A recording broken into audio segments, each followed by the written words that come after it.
Одна из самых частых причин кашля – раздражение кашлевых рецепторов в дыхательных путях. Это происходит, когда в дыхательные пути попадают инородные тела – еда, напитки, пыль, дым, слизь.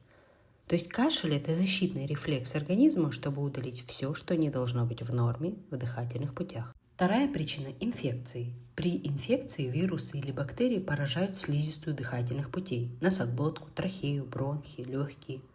Слизистая воспаляется и отекает, начинает вырабатываться мокрота. Слизь и воспаление раздражают кашлевые рецепторы. Рецепторы передают сигнал в мозг, включается кашлевой рефлекс. При инфекции кашель – это не просто симптом. Это защитный механизм, который помогает организму справиться с заболеванием, очищая дыхательные пути от слизи, микробов и продуктов воспаления.